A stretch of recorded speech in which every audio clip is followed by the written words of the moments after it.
Avant cet épisode, j'aimerais vous parler de Wise. Si vous suivez Courir Mieux depuis plusieurs mois, vous savez que ma collaboration avec cette marque ancienne n'est pas nouvelle. Utilisateur de leurs produits depuis longtemps et à travers de nombreuses aventures comme ma traversée des 7 merveilles de Chartreuse, j'ai aujourd'hui le plaisir de vous en parler en tant que partenaire de cet épisode. Depuis 2019, Wise m'impressionne par leurs engagements écologiques forts et leur circuit de production court entre France, Italie et Portugal, tout ça sans le moindre compromis sur la technicité de leurs produits qui atteint toujours des sommets. J'adore par exemple leur veste imperméable Black Shell 3 qui me protège en montagne quand les conditions se dégradent et leur short Sherpa Max dont le portage me permet d'emmener tout ce dont j'ai besoin durant mes trails. Je vous invite à parcourir leurs produits sur le site wisetrailrunning.com, vous ne serez pas déçus. Allez, place à l'épisode.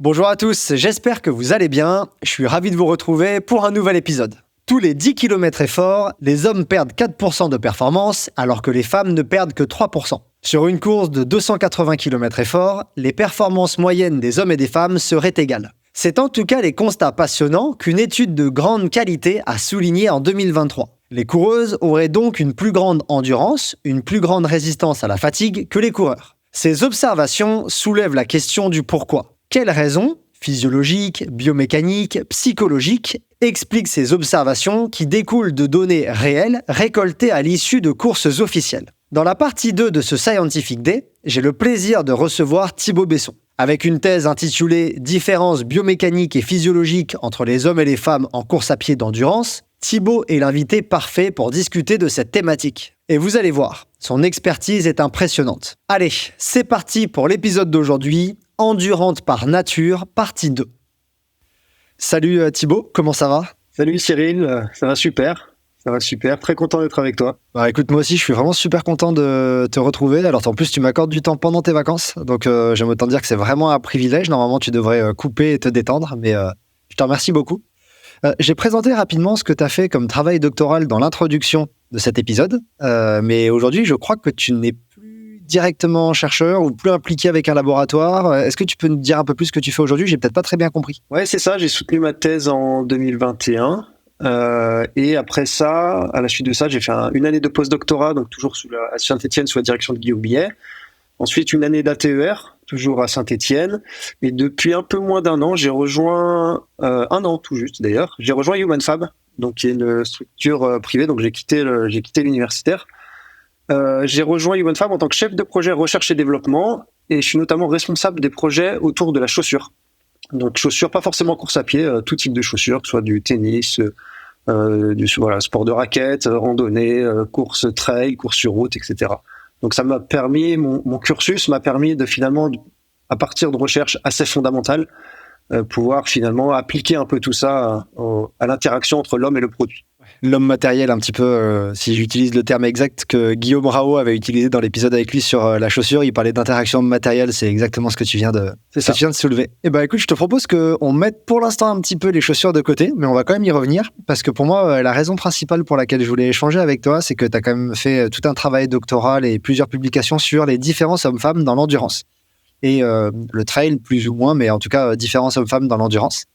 Et du coup, je voulais aborder avec toi quelques questions supplémentaires par rapport à l'épisode que j'ai déjà fait. La première question, donc on va avancer de question en question. La première question que je voulais te poser, elle va concerner la publication dont tu es co-auteur de Lema et al. 2023, qui est une publication, je trouve, vraiment super intéressante, qui met en avant que, en fait, à mesure que les kilomètres augmentent sur les distances de course, que les kilomètres efforts exactement augmentent, et ben en fait les hommes perdent en performance, en endurance, en perdent en vitesse, les femmes perdent en vitesse, mais on perd pas tous à la même vitesse et les femmes perdent moins vite que les hommes. La première question que je voulais te poser par rapport à ce travail, ça concerne la méthodologie. Vous avez une méthodologie complexe d'appairage entre un homme et une femme. Est-ce que tu pourrais revenir un petit peu sur cette méthode d'appairage et pourquoi vous l'avez utilisée ? En effet, tout le long de ma thèse, et ça fait aussi partie des raisons pour lesquelles on a attaqué ce projet de recherche, c'est de se dire, finalement, on a vu que des femmes arrivaient à gagner devant les hommes sur de l'ultra-endurance. Donc, c'est une des seules épreuves d'endurance où il y a des femmes qui arrivent à battre les hommes.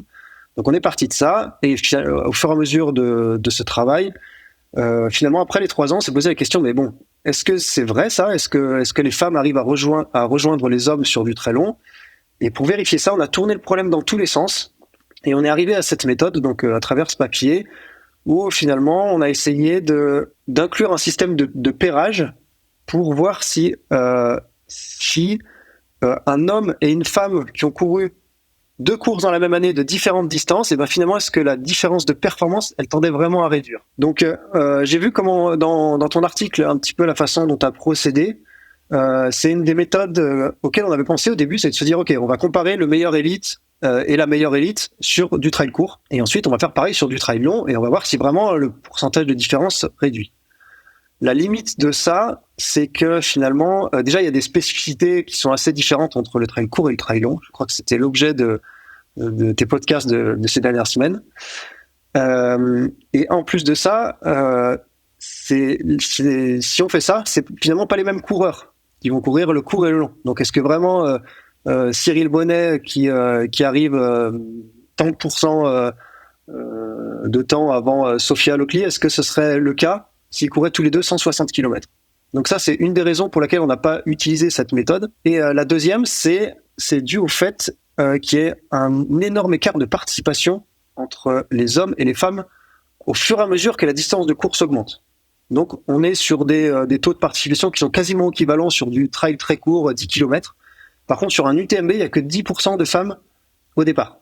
Donc finalement, si on choisit de comparer le meilleur homme et la meilleure femme sur de l'ultra, statistiquement, les femmes ont moins de chances de bien performer puisqu'elles sont 10% finalement au départ. T'as peut-être pas les meilleures sélections, on va dire, de femmes présentes. T'as peut-être juste quelques exceptionnalités, quelques particularités, mais t'as pas des chances d'avoir, par exemple, les meilleures génétiques présentes. Exactement. Ok, ouais, donc du coup, et si j'ai bien compris, juste pour terminer cette méthode d'appairage, au début, vous avez fait un appairage entre, par exemple, un homme à 5% du meilleur avec une femme à 5% de la meilleure sur un trail court. Et après, ils étaient comparés, donc t'avais leur vitesse homme-femme de la paire sur le trail court, et après, tu comparais les mêmes personnes sur trail long. Ouais, c'est ça. Ça nous a permis de compiler un nombre très très conséquent de paires. Donc on est finalement notre méthode de mesure, elle est très très robuste. C'est une base de données qu'on a eu que l'UTMB nous a gentiment partagée. Donc c'est des millions de résultats. Et on a réussi à créer, je sais plus combien de milliers de paires, mais voilà, on est sûr de ce qu'on a pu observer. Ouais, au début, vous partez de 8 millions de résultats, si je me souviens bien, quelque chose comme ça, 7 millions et quelques, et vous terminez à 7000 paires. Donc en fait, la perte, elle est énorme, mais à la fin, t'as quand même 7000 paires. Et ça, c'est gigantesque. Ah, c'est gigantesque. C'est gigantesque, et finalement, on était assez surpris et content de voir qu'il y a on a pu obtenir autant de paires, parce que finalement, nos paires, c'est vraiment un homme et une femme qui ont couru 2 courses dans la même année de distances différentes. Et en fait, dans cette paire, tu vas même retrouver des élites. En fait, parce qu'en fait, quand je te parlais de, par exemple, dans l'épisode, je donnais l'exemple de Courtney Dauwalter qui, une année, a fait, je sais plus combien, 50e sur, c'était quoi? C'était sur Zegama, je crois, puis première à l'UTMB. En fait, cette personne, cette élite va être inclue dans les paires. Donc, c'est pas juste des gens lambda, c'est aussi des élites dans tout l'échantillon. C'est ça, c'est tout le monde. C'est tout le monde. Et il y avait aussi la méthode de se dire, OK, une autre façon de comparer les hommes et les femmes, c'est de prendre tout simplement la moyenne de tous les hommes et la moyenne de toutes les femmes sur le court et sur le long. Mais là aussi, il y a une limite à ça, c'est que finalement, là, ce serait plutôt au désavantage des hommes, parce que du coup, sur le long, il y a 90% d'hommes, et dans ces 90%, est-ce qu'ils sont tous aussi bien préparés que les 10% de femmes? Si finalement, ces 10% de femmes, on est persuadé que les 10% de femmes qui s'inscrivent sur du très long, elles sont très bien préparées. Et ces 90% d'hommes, probablement un peu moins. Il y a probablement un petit peu plus d'hommes qui font ça pour le défi. Et dans les 10% de femmes qui se sont inscrites, t'as peut-être juste des personnes qui ont vraiment passé le cap en se disant là je suis vraiment prête, j'y vais. Et par exemple dans les 90% d'hommes, t'as peut-être un petit peu plus de tout venant entre guillemets. Exactement. Ok. En tout cas, moi je me souviens que j'avais déjà fait une petite vulgarisation de votre papier l'an dernier, rapide sur Instagram, etc. Et il y avait eu quand même, j'avais reçu quelques critiques. Bon, c'est des critiques un peu lambda, on s'en moque un peu. Mais de gens qui disaient c'est quoi cette méthode, c'est juste pour favoriser les femmes. Et en fait, non, il y a un vrai rationnel derrière. Et pour moi, c'était vraiment important de commencer cet épisode en le rappelant. C'est ça. On a vraiment essayé de répondre à la question avec la méthodologie qui nous semblait, en tout cas pour nous, la plus adaptée et qui permettait de prendre en compte tous les paramètres. Donc, on est assez confiant. La deuxième question que je voudrais aborder avec toi, c'est ok, maintenant, on a quand même une évidence, une preuve assez robuste que, à mesure que les distances augmentent, les femmes perdent moins en vitesse que les hommes. Donc ça sous-entend que les femmes seraient plus résistantes à la fatigue, plus endurantes que les hommes. La première question un peu générale, on va rentrer dans les détails par la suite, mais la première question générale que je voudrais te poser, c'est là de suite, toi, comment tu l'expliques? Pourquoi, en fait, on a ces résultats? Alors la majeure partie de la réponse, c'est finalement c'est de la physiologie pure. C'est de la physiologie pure et ça vient notamment du muscle et de la capacité de la femme à mieux utiliser l'oxygène. Donc on peut rentrer un petit peu dans le détail de ça. Après, il y a d'autres choses. Il y a aussi des aspects psychologiques, notamment la gestion de course, qui est différente entre les hommes et les femmes. Les femmes ont plus tendance à mieux gérer, avoir moins finalement d'écart de vitesse tout le long de leur course, ce qui serait en leur faveur si on parle de performance. Mais c'est les deux raisons principales. Ouais. Du coup, je te propose de rentrer dans la première partie, un petit peu la physiologie pure, parce que tu parles d'une meilleure utilisation de l'oxygène, alors qu'on sait qu'en capacité maximale d'oxygène, elles sont en moyenne plus faibles. Généralement, les femmes ont une VO2 max plus basse que les hommes. Mais par contre, malgré cette VO2 max plus basse, elles ont une utilisation de l'oxygène plus élevée, c'est ça? Est-ce que tu peux nous... Ouais, c'est exactement ça. Finalement, les hommes ont un plus gros moteur, donc une meilleure VO2 max, comme tu disais, et un meilleur transport de l'oxygène. Donc sur cette partie-là, finalement, les hommes sont mieux armés. Par contre, sur la deuxième partie, quand l'oxygène arrive aux muscles, les femmes ont une meilleure capacité à l'utiliser, cet oxygène. Et ça, c'est dû à différentes différences physiologiques, et notamment au fait que les femmes possèdent une typologie musculaire un peu différente de celle des hommes. Elles possèdent notamment un peu plus, en proportion, de fibres lentes, des fibres de type 1. Donc, ces fibres qui permettent de mieux utiliser l'oxygène, et surtout qui sont plus résistantes à la fatigue. Ensuite, il y a d'autres choses, et notamment le fait que les femmes ont une meilleure capacité à utiliser les lipides, donc les graisses, et du coup préserver les glucides. Ouais, elles vont un peu économiser leur stock de glycogène, ce qui vont leur permettre à certains moments de pouvoir accélérer peut-être plus, ou en tout cas de moins ressentir, parce que je me souviens d'une publication qui montrait que la fatigue perçue était super corrélée au stock de glycogène. Il y avait une corrélation énorme. C'est à ça que tu fais un peu référence. C'est exactement ça, ouais. C'est exactement ça. La fatigue, notamment périphérique, est linéairement corrélée à cette déplétion en glycogène. Donc, le fait de pouvoir utiliser ces graisses, c'est très très bénéfique pour des efforts ultra longs. Ouais. Et du coup, pardon, je t'ai coupé. Tu voulais peut-être compléter avec autre chose, je crois, juste avant. Là-dessus, c'était le deuxième point que je voulais aborder. Et le troisième, donc j'ai parlé de cette capacité à utiliser l'oxygène. Ça, c'est vraiment le troisième point. Et donc, c'est dû déjà à cette plus grande proportion de fibres lentes. Mais c'est également dû au fait que les femmes ont une meilleure capillarisation. Donc, plus de petits vaisseaux autour des muscles. Donc, qui permettent donc aux muscles de mieux utiliser cet oxygène. À l'effort, elles ont également une meilleure vasodilatation. Donc, encore une fois, ça va permettre une meilleure vasodilatation. Donc, ça fait des vaisseaux un petit peu plus gros qui permettent donc d'augmenter le flux et donc d'avoir un meilleur apport en oxygène. Et la troisième raison pour laquelle elles ont une meilleure utilisation de cet oxygène, ça vient également du fait que les femmes donc, ont une masse musculaire plus faible que les hommes. Et du coup, les contractions, la répétition des contractions, ça va générer moins de contractions au niveau de ces vaisseaux et donc permettre à l'oxygène au sang de mieux circuler de manière générale. Et donc, ça va permettre une meilleure clairance finalement des métabolites qui sont délétères pour la fatigue. Ok, donc tout ce qui est... Alors là, du coup, ça renvoie un peu à ce qu'on avait discuté dans l'épisode avec ton ancien collègue de laboratoire, Laurent Messonnier. Mais en fait, du coup, tout ce qui va être accumulation de lactate, de choses comme ça, de marqueurs métaboliques, d'inflammation... qui peuvent favoriser l'arrêt de l'exercice, les femmes, par leur meilleure vasodilatation, vont mieux les éliminer. Par leur meilleure vasodilatation et également par le fait qu'elles aient une masse musculaire un peu plus faible, et du coup, ça contraint moins tous ces vaisseaux. Alors là, c'est une question que je n'avais pas prévu de te poser, donc je suis désolé si je te prends un peu de cours, mais le fait que les femmes aient une masse musculaire un peu plus faible de base et une masse, du coup, grasse un petit peu plus élevée, on le sait, est-ce que ça sous-entend que par défaut, dans l'entraînement, les femmes devraient plus réaliser de musculation que les hommes pour peut-être vouloir compenser un peu ça ? Ou ce serait aller à l'encontre de leur physiologie de base et ça pourrait tout dérégler si on essaye de contrebalancer ça, ou alors peut-être que j'ai une approche très centrée sur l'homme et du coup ma réflexion n'est pas pertinente. Quoi qu'il en soit, même en faisant plus de musculation, elles n'arriveront jamais à atteindre le niveau, en moyenne encore une fois, de manière relative, le niveau de musculature des hommes. Après, je crois que tu as déjà abordé cette question un petit peu avec Jean-Benoît Morin sur la musculation en trail. Ça reste très important. Mais ça reste aussi important chez les hommes que chez les femmes. Ok, d'accord. Donc, c'est pas dépendant du sexe. Ouais. Et effectivement, du coup, pour les auditeurs qui le souhaitent, je les renvoie aux 2 épisodes avec JB sur la musculation et aux 2 derniers sur Trail court et Trail long où JB était encore présent avec entre autres sa casquette musculation. Il y a un autre point du coup que tu as donné comme réponse là il y a quelques secondes, ça va être celui de la psychologie. Est-ce que tu pourrais développer un petit peu ce point, toi, sur pourquoi est-ce que du coup les femmes seraient un peu meilleures que les hommes, en tout cas là-dessus, sur des aspects plus mentaux? Ouais, alors c'est pas le domaine sur lequel je suis le plus expert, mais on s'y est quand même intéressé parce que ça reste un facteur très important de la performance et encore plus sur des efforts ultra longs. Et notamment cette capacité de gestion de course, donc on appelle aussi le pacing, c'est la gestion de l'allure. Alors si je résume de manière très exagérée, les hommes ont tendance à partir fort et essayer de tenir. Chez les femmes, c'est un petit peu moins le cas. Elles gèrent dès le début de la course et il y a beaucoup moins de variations de vitesse.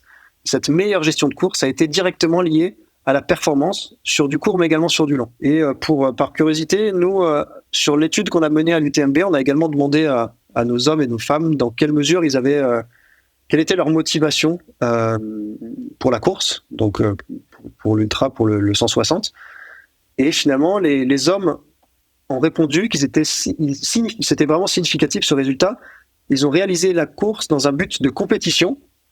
Donc vraiment, je veux finir le plus vite possible. Et les femmes étaient plus, je réalise ma course pour le loisir. Et finalement, pour un niveau de performance équivalent, un niveau de performance relatif équivalent. Donc ça, c'est aussi des choses qui sont intéressantes. C'est la psychologie de course. Et donc du coup, en fait, ça me soulève une réflexion, mais ça veut dire que si tu comparais, par exemple, des marqueurs musculaires des marqueurs de dommages musculaires d'un homme et d'une femme, mais qui avaient adopté une stratégie de pacing similaire. Je prends l'exemple, par exemple, tu prends un Ludo Pomeray, qui est, je pense, un très bon exemple en trail, en ultra, de lissage de l'effort, de gestion dès le début jusqu'à la fin. En fait, tu pourrais retrouver des marqueurs inflammatoires et des dommages musculaires équivalents entre lui et une femme parce que c'est plus dépendant de comment tu as approché la course et de comment tu as géré l'effort que de ton sexe pur. Ouais, c'est ça. Alors après, il y a d'autres choses qui rentrent en compte dans cette gestion de course et notamment la gestion des descentes aussi. On sait que les dommages, ça vient beaucoup des contractions excentriques qu'on retrouve en descente et plus on va courir vite dans les descentes et plus on va casser des fibres. Donc ça, plus c'est délétère pour tout ce qui est dommage. Et donc là, on peut en parler parce que c'est assez intéressant. C'était aussi un résultat annexe de ce qu'on a observé sur notre étude UTMB. On s'est posé justement cette question de courir vite en descente entre les hommes et les femmes. Donc on a comparé sur des sections purement descendantes de la course la vitesse de course de nos hommes et de nos femmes qui ont participé à l'étude. Et ben les hommes ont couru plus vite dans les descentes, donc en absolu bien sûr, mais également relativement à leur vitesse moyenne de la course. Donc c'est-à-dire que finalement les femmes ont couru ces descentes relativement moins vite. Mais est-ce que c'est dû du coup à ces histoires de pacing ou également, alors ça c'est des choses qu'on a trouvées sur des papiers qui existent là-dessus, la prise de risque, qu'ils appellent le risk-taking. Ça a été montré que c'était différent entre les hommes et les femmes, notamment en vélo de descente, c'est-à-dire que les femmes engagent moins. Pour faire un peu simple. Et c'est probablement le cas aussi sur des courses de trail et d'ultra où finalement elles ont peut-être un petit peu plus, elles appréhendent un peu plus les descentes et du coup elles vont un petit peu moins vite dans ces portions. Donc pas par pacing, mais finalement par meilleure gestion du risque, on va dire. Ouais, c'est peut-être ça.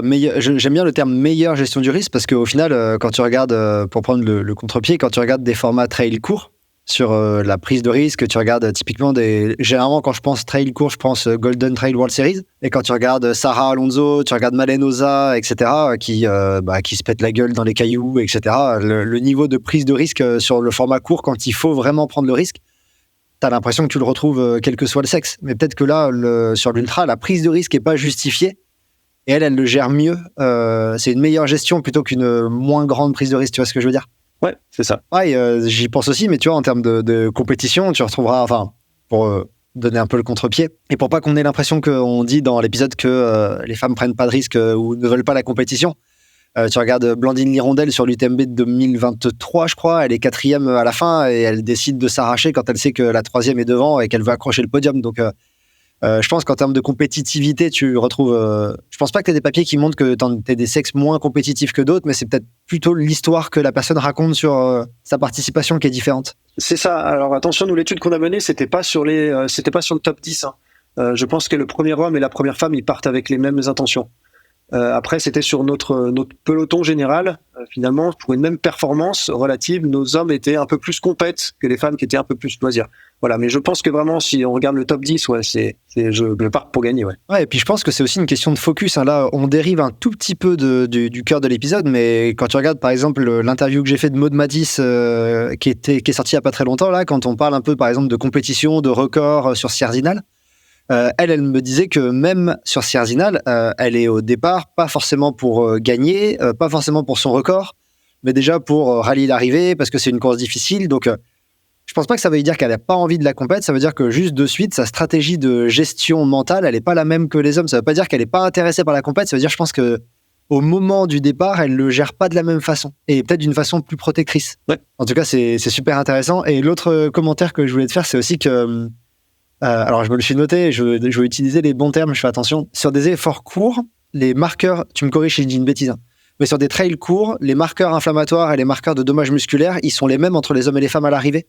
C'est sur ultra et sur trail long qu'on remarque des différences, c'est ça? Ouais, c'est ça. Alors, c'est ça. Nous, on l'a étudié à travers des marqueurs sanguins, qui sont des marqueurs indirects. Finalement, nous, on n'a pas vu de différence. Alors, sur les aspects récupération, c'est encore une fois une chose que je maîtrise un petit peu moins, mais j'ai travaillé notamment avec l'équipe de Caroline Nicole et Robin Maki qui ont un petit peu travaillé là-dessus. Et eux, finalement, ils ont montré, donc les résultats vont un petit peu dans tous les sens, mais les femmes posséderaient quand même une meilleure capacité protectrice en tout cas.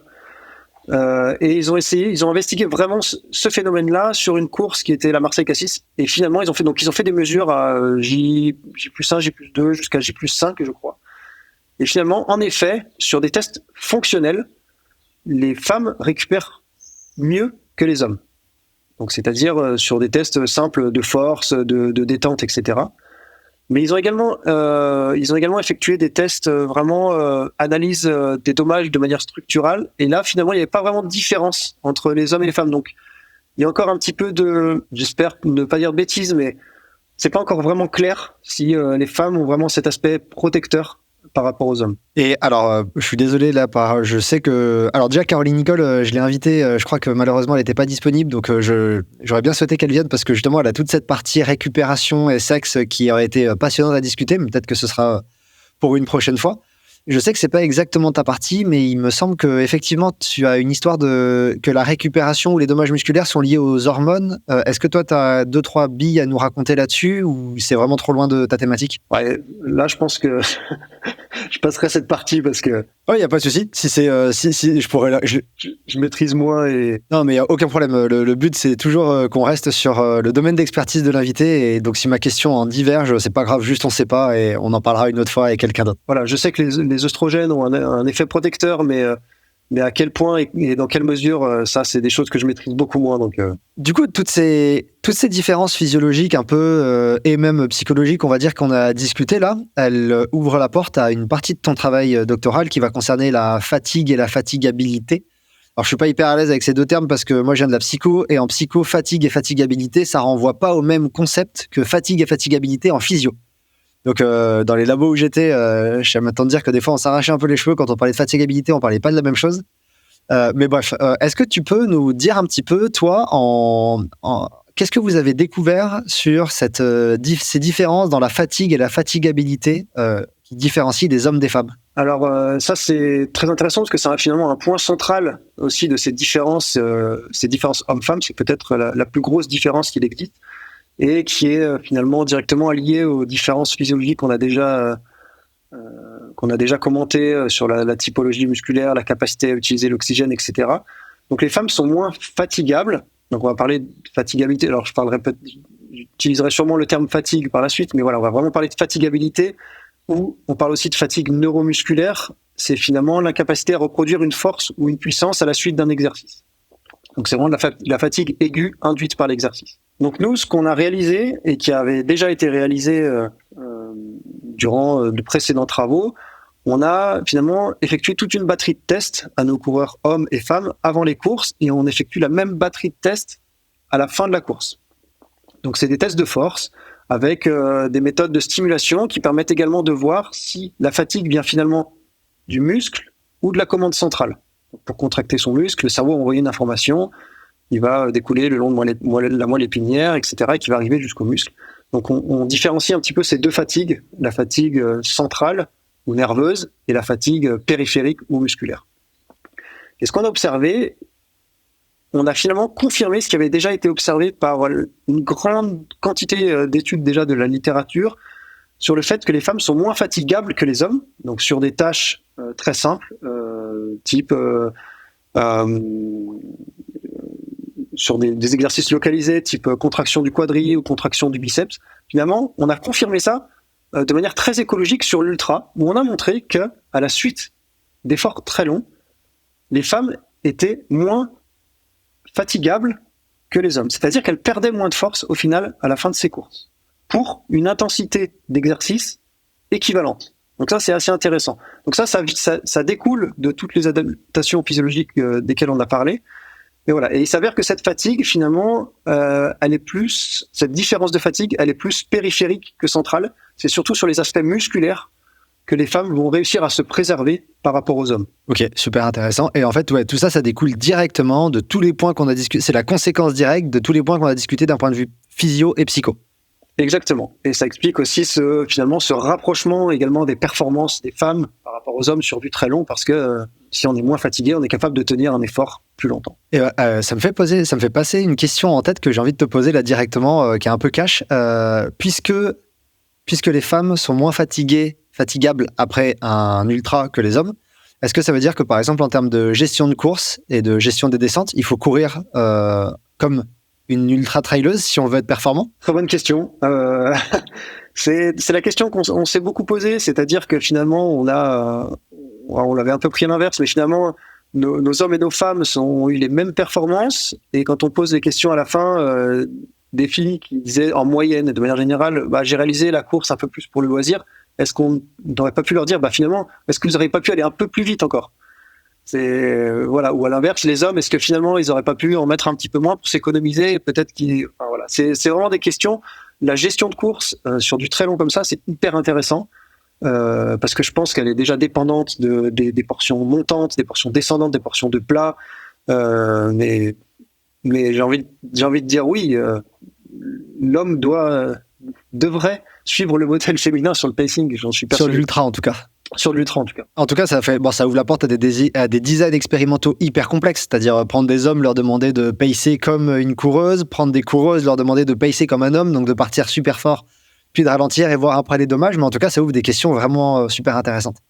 Petite pause. Si ce Scientific Day vous plaît, je vous invite à aimer la vidéo, la commenter, la partager et vous abonner à ma chaîne en activant les notifications pour ne rater aucune de mes publications. Je vous invite aussi à rejoindre Courir Mieux sur ses autres réseaux comme Instagram et le podcast disponible sur toutes les plateformes d'écoute. Vous pouvez aussi vous rendre sur le site courirmieux.fr où vous retrouverez l'article associé à cet épisode et toutes les études scientifiques citées. Enfin, vous pouvez soutenir Courir Mieux et rejoindre sa communauté de passionnés de trail et de course à pied sur Patreon. Les différents abonnements proposés vous donnent accès à de nombreux avantages, à des contenus exclusifs et à la possibilité de poser vos questions à mes invités.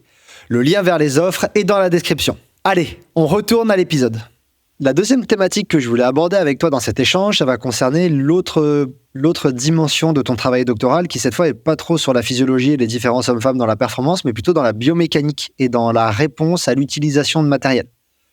Dans l'utilisation de chaussures, l'interaction homme-matériel, comme on vient de dire au début. Toi, tu as creusé un peu cette question de comment est-ce que des femmes vont réagir à certaines chaussures versus des hommes. Et là, j'aimerais qu'on ouvre un petit peu ce chapitre dans l'épisode. La toute première question que je voudrais te poser pour introduire, parce que je t'avoue que ça m'a vraiment surpris comme thématique de recherche, parce qu'en fait, j'y avais jamais pensé. Et je me suis dit, mais pourquoi on pourrait partir du postulat, c'est la question que je te pose du coup, pourquoi est-ce qu'on peut partir du postulat que les hommes vont pas et que les femmes vont pas réagir de la même façon à des chaussures que des hommes? Qu'est-ce qui amène ce questionnement? La première chose, c'est que déjà, les chaussures sont faites, alors beaucoup moins maintenant, ces dernières années, ça a un petit peu changé. Mais on fait une chaussure pour l'homme, on fait un taillant un petit peu plus petit, on met, pour faire un peu de manière schématique, mais c'est un petit peu ce qui se passe, un coloris femme, et ça fait une chaussure femme. On la met en 37, en 36, ça fait une chaussure femme, mais c'est vraiment basé sur le pied homme. Donc il y a déjà voilà, ça c'est vraiment ce qui se passe dans l'industrie. Et en plus de ça, nous, on a observé des choses. Il y a vraiment des différences entre les hommes et les femmes, qu'on a déjà un petit peu énumérées jusqu'à maintenant, mais notamment des différences de force musculaire. Donc les hommes sont plus forts que les femmes en termes de force pure. Il y a également des différences au niveau des blessures. Donc les hommes et les femmes se blessent pas. Il y en a pas un qui se blesse plus ou moins que l'autre. C'est vraiment dans la typologie des blessures que c'est différent. Les études restent assez contradictoires, mais il y a quand même quelques résultats qui se dégagent, et notamment le fait que les femmes ont plus tendance à se blesser au niveau des genoux que les hommes. Il y a des différences aussi qui peuvent être induites par les habitudes de chaussage. Donc ça, c'est une chose qu'on avait observée durant mon travail de master déjà, et notamment le port de talons va venir modifier les aspects structuraux et notamment du tendon d'Achille. Donc ça va faire des tendons plus raides et même plus courts. Et donc ça peut induire de réelles différences structurelles. Alors que ce soit homme ou femme, mais voilà, le port de talon peut induire ces adaptations-là. Donc voilà, il y a plein de choses qui font que finalement, après il y a aussi des différences un petit peu plus sensorielles que je maîtrise un petit peu moins, mais c'est présent. Donc on est parti de tout ça et on s'est dit finalement, est-ce que vraiment est-ce que la chaussure ne doit pas être adaptée à la femme? Donc là, j'ai parlé de différences un peu globales homme-femme, de manière générale, anatomique, morphologique, etc. Mais il y a également des différences dans la biomécanique de course, c'est-à-dire qu'un homme et une femme ne courent pas de la même façon. Et les différences, elles se font notamment au niveau du bassin. Il y a plus de mouvement au niveau du bassin dans le plan frontal et le plan transversal.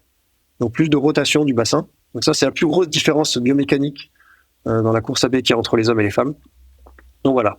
Toutes ces choses font que finalement, il faudrait faire un matériel adapté à la femme. Alors du coup, vous, qu'est-ce que vous avez pu...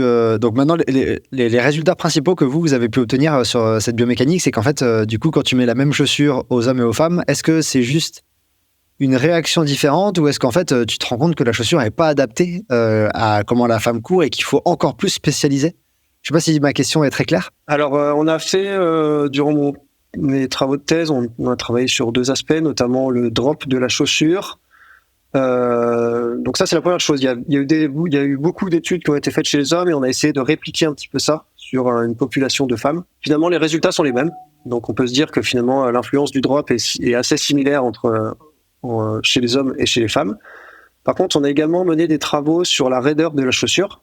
Donc ça, c'est des travaux qui sont pas encore publiés, mais qui vont l'être bientôt.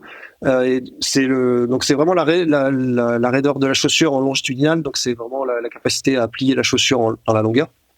Et donc on a testé différentes raideurs de chaussures, et là on a observé de manière assez intéressante finalement des seuils biomécaniques qui étaient différents entre les hommes et les femmes. C'est-à-dire que finalement les adaptations chez la femme arrivent un petit peu avant celles de l'homme. Donc ça, c'est vraiment une spécificité pure, c'est-à-dire quand on fait courir les hommes et les femmes avec les mêmes chaussures, cette adaptation arrive à des moments différents. Donc ça, c'est intéressant pour les constructeurs, les marques de chaussures, les fabricants, de se dire, finalement, est-ce qu'il ne faudrait pas qu'on adapte nos raideurs de chaussures? Voilà, c'est un paramètre parmi plein d'autres, mais ça en fait un déjà qui pourrait être adapté différemment entre les hommes et les femmes. Parce que jusqu'à maintenant, c'est pas le cas. Ces plaques de carbone, ces mousses, elles sont faites de la même façon pour les chaussures hommes et les chaussures femmes. Et il faudrait que les chaussures pour femmes soient plus raides, en fait. C'est ça que tu viens de nous dire? Plutôt l'inverse. Ce serait plutôt les chaussures pour les hommes devraient être encore plus raides, possiblement. Ok, super intéressant. Et je me souviens dans ta revue de littérature publiée en 2022, qui est le deuxième article que j'ai vulgarisé dans la partie 1, vous avez aussi identifié des différences dans des patterns de course comme le temps de contact au sol, le temps de vol, etc. Est-ce que ça aussi, c'est pour toi quelque chose qui doit être pris en compte dans le type de chaussures qui vont être peut-être de plus en plus spécifiées? Ou est-ce que ça, par contre, ça rentre pas trop en jeu dans la construction de la chaussure elle-même? Si, ça va rentrer en compte. Après, c'est des choses qui sont très... donc, il y a des différences entre les hommes et les femmes, alors notamment à des vitesses plus importantes. Quand on compare les hommes et les femmes à des vitesses relatives, donc relativement à leur vitesse maximale aérobie, les différences ont tendance à se réduire, mais il y a quand même des différences.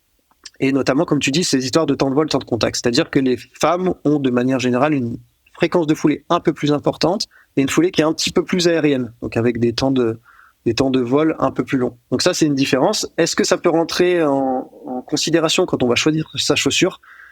Je pense que oui. honnêtement. Mais ça, c'est vraiment le futur. C'est-à-dire que déjà, on va essayer de se baser déjà sur ces critères, ces différences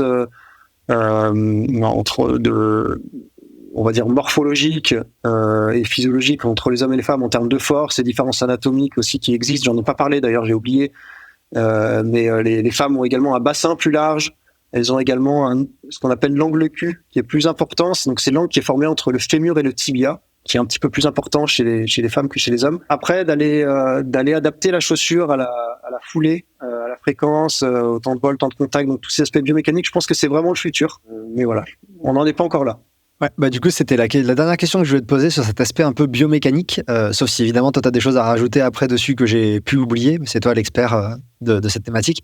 La question, c'était pour moi, est-ce que tu penses que d'ici 5 ans, 10 ans, il existera vraiment des grandes différences majeures entre la chaussure pour femmes et la chaussure pour hommes, ou est-ce que tu n'y crois pas trop à ce développement-là ? J'y crois. Je sais que les marques travaillent de plus en plus dessus. Je pense qu'il y aura bientôt, dans les années à venir, des nouveaux moyens de choisir sa chaussure. Pour faire simple, par rapport à ce qu'on vient de dire, courir avec une fréquence plus ou moins importante, courir avec un temps de vol plus ou moins long, une foulée plus aérienne, ça va induire des changements au niveau biomécanique et notamment des changements sur les impacts, par exemple. Donc finalement, quelqu'un qui a un type de foulée peut-être plus aérien, il va falloir qu'il ait une chaussure qui permette de mieux réduire les impacts parce qu'il va tomber de plus haut, etc. Donc je pense que dans les années à venir, il va y avoir des moyens, peut-être dans les magasins, ou peut-être, encore à définir, mais qui vont permettre de mieux choisir sa chaussure en fonction de vraiment sa biomécanique de course, plus qu'en fonction du sexe. On commence un petit peu par ça, c'est de manière très générale, on va déjà essayer de faire un petit peu mieux la chaussure pour la femme par rapport à l'homme, mais je pense que dans le futur, il y aura vraiment une chaussure pour tout le monde. Une chaussure pour tout le monde, et en fait, par contre, tu choisiras en fonction de ton paramètre de course, par exemple foulée, attaque, etc. Ouais, exactement. Alors déjà, on commence à le faire, hein. Il y a de plus en plus de magasins qui ont des tapis, qui font des petites vidéos, qui permettent de dire, ok, tu as peut-être une attaque talon, alors avec une attaque talon, il faudrait peut-être un drop un petit peu plus haut. Voilà, ça commence à se faire, mais je pense qu'il y aura encore de nouvelles innovations qui vont permettre d'encore mieux choisir sa chaussure. Il y a 2 choses qui me font rebondir sur ce que tu as dit là. Pareil, ça dévie un petit peu du cœur de l'épisode, mais quand même, ça confirme ton sentiment. Tu regardes, j'ai fait un test matériel il y a pas très longtemps, en décembre, je crois, pour ASICS, de la Metaspeed Sky Plus. Et en fait, eux, ils ont déjà ça. Ils ont la Metaspeed Sky Plus et la Metaspeed Edge Plus. Il y en a une qui est dédiée aux coureurs qui allongent la foulée quand ils accélèrent et l'autre qui est dédiée aux coureurs qui augmentent la fréquence quand ils accélèrent. Et ils te disent que c'est la chaussure, elle est globalement conçue à peu près pareil, mais il y a des différences qui font que si tu allonges, tu prends plutôt la Sky, et si tu augmentes la fréquence, tu prends plutôt la Edge. Et donc ça va déjà dans le sens de ce que tu viens de souligner. Et le deuxième point qui me fait penser à ça, c'est qu'on a enfin, depuis quelques années, commencé à prendre en considération l'importance d'avoir des sacs de trail qui prennent en considération la morphologie féminine. Et peut-être que du coup, le développement suivant, ça va être les chaussures qui vont venir avec. Bah, j'espère, en tout cas. En effet, les sacs, il y a une vraie progression qui a été faite dessus. Les chaussures, c'est peut-être que l'impact est moins important que l'influence de la poitrine sur le haut du corps. Mais j'espère que oui, les matériaux seront plus adaptés à la femme. Et là, on parle de course à pied. Ça commence à beaucoup se faire en course à pied. Il y a des sports où c'est pas encore, où on est encore très loin de tout ça. Ah bah c'est intéressant. On espère que le trail et la course à pied sera leader un petit peu sur ces questions. Ouais. Le dernier chapitre que je voulais ouvrir avec toi dans cette partie-là, dans cette première partie d'échange, c'est celui qui concerne les blessures. On en a un petit peu parlé en filigrane au début. Je ne sais pas si c'est vraiment ta thématique pareil ou si tu as pu lire un petit peu là-dessus. Mais est-ce que les déterminants des blessures sont les mêmes chez les hommes et les femmes ? On a parlé de la localisation qui n'est pas la même. Est-ce que toi, tu peux nous informer un petit peu sur ce que tu connais des différences hommes-femmes en termes de blessures ? J'en connais pas beaucoup plus que j'ai dit, mais ça vient pas forcément de moi. La littérature est assez complexe là-dessus. Il y a finalement pas de résultat très clair. Voilà, une étude montre que finalement les hommes se blessent un petit peu plus. Celle d'après montre que les femmes se blessent un petit peu plus. Au global, ce qu'on avait compilé de tout ça, c'est vraiment pas différent sur l'incidence des blessures entre les hommes et les femmes. C'est vraiment ces aspects de localisation des blessures. Après, voilà, d'où ça viendrait, probablement le fait que les femmes se blessent un petit peu plus au genou, probablement de cette différence anatomique et notamment de cet angle cul qui induirait un petit peu plus de contraintes sur le genou. Et ces rotations du bassin aussi, ils vont venir, finalement, la rotation du bassin va induire des petits moments de rotation également au niveau du genou qui potentiellement induiraient un peu plus de blessures à ces endroits-là. Mais voilà, c'est encore... la partie blessure, elle est assez contradictoire. On a entendu beaucoup de choses par le passé, revenir à la foulée... Alors, je dérive un petit peu, mais revenir à la foulée naturelle, est-ce que ça permettrait pas de réduire un petit peu les impacts? Et puis finalement, les études longitudinales montrent que c'est pas forcément le cas. On va finalement changer l'endroit de localisation de la blessure, encore une fois. Donc voilà, l'aspect blessure, il est assez complexe. Ouais. Et il semble pas tant lié au sexe au final. C'est pas forcément le cœur dans l'épisode là. Les différences hommes-femmes, c'est la blessure rentre pas forcément tant que ça en compte. Thibaut, je te remercie énormément parce que moi là, sur cette première partie, alors on va avoir un petit moment d'échange toi et moi réservé aux abonnés Patreon, mais sur cette première partie, j'ai pas de questions supplémentaires. Est-ce que toi, tu souhaites aborder un point en particulier de tes recherches que je n'ai pas soulevé et que tu aimerais qu'on discute, ou est-ce que pour toi, tu penses qu'on a déjà fait le tour et on passe à ce petit échange privé? On a mené beaucoup de projets durant ces 3 années de thèse. On a abordé beaucoup de ces projets-là. On a aussi effectué, alors si peut-être une petite chose à rajouter, on avait également effectué une étude sur la comparaison des élites hommes et des élites femmes. Donc on avait fait des tests sur l'équipe de France de trail à l'époque, on avait fait ça plusieurs années. Et finalement, on avait, alors je sais pas si tu avais déjà parlé de ça dans un épisode, c'est peut-être une chose qu'on peut ajouter, ce profil force-vitesse, je sais pas si tu l'as déjà abordé. Pas encore, ce sera certainement pour la rentrée avec JB autour de octobre-novembre, donc on peut commencer à en parler dès maintenant. Finalement, donc on a observé des vraies différences de force pure entre les trailers hommes et les trailers femmes, mais sur ce profil force-vitesse, donc le profil force-vitesse c'est quoi? C'est le développement de la puissance. La puissance est égale à la force fois la vitesse, et du coup il y a plusieurs façons de développer cette puissance, c'est en utilisant plus ou moins la force, plus ou moins la vitesse. Alors c'est un résultat qui peut paraître pas très intéressant, parce que finalement ce profil force-vitesse était équivalent entre les hommes et les femmes, c'est-à-dire qu'ils avaient vraiment, pour développer la puissance, ils utilisaient de la même façon leur force et leur vitesse. Malgré que les hommes aient une force supérieure, le profil était équivalent. Donc ce non-résultat est finalement assez intéressant, c'est qu'en tout cas, sur ces aspects profil, les coureurs élites développent leur puissance de la même façon. Ok, et ben alors ça je le garde bien en tête parce que dans la partie abonnés Patreon, je voulais te poser des questions sur maintenant qu'on a tout ça en tête, est-ce qu'il faut adapter l'entraînement, etc. Mais en tout cas, c'est une première réponse intéressante qui laisse entendre là de suite que, en tout cas, dans l'utilisation de la force et l'utilisation de la vitesse, c'est équivalent entre des trailers élite hommes et élite femmes. Le papier, je l'ai vu passer, je l'ai pas encore, j'ai pas pu l'intégrer dans la première partie, qui était déjà, je trouve, assez riche entre l'étude avec le mât et ta revue de littérature qui est conséquente. Que j'invite tout le monde à aller lire. D'ailleurs, j'invite également les auditeurs à aller lire ton doctorat, ton travail doctoral, ta thèse, en fait. Je crois qu'elle n'est pas en ligne, mais on peut t'écrire peut-être pour la récupérer, mais il y a vraiment des choses super intéressantes dedans. Moi, en tout cas, je l'ai parcouru, il y a vraiment des choses super intéressantes dessus et en français. Donc, c'est vraiment très accessible pour les entraîneurs ou les coureuses qui se posent des questions. Thibaut, je te remercie encore une fois pour ton temps. On va passer dans ce petit moment d'échange Patreon. La dernière question avant de passer là-dessus, c'est où est-ce qu'on peut te suivre? Ton actualité scientifique, ton actualité professionnelle, où est-ce qu'on peut suivre un petit peu ce que tu fais? Alors, je me suis un petit peu éloigné des réseaux là depuis que j'ai mon nouveau poste. Je suis sur Twitter, je publie beaucoup moins. Voilà, vous pouvez suivre le compte Instagram, en tout cas de HumanFab. On essaie de poster un petit peu du contenu et ce qu'on réalise au quotidien. Donc, je vous invite à le suivre. Ouais, super. Et je mettrai, vous trouverez directement tous les liens dans la description de cet épisode. Et du coup, encore merci Thibaut. Petite partie ensemble, mais déjà pour tous ceux qui nous ont écoutés ici, je suis sûr qu'ils ont appris plein de choses. Merci beaucoup Cyril, c'était super sympa.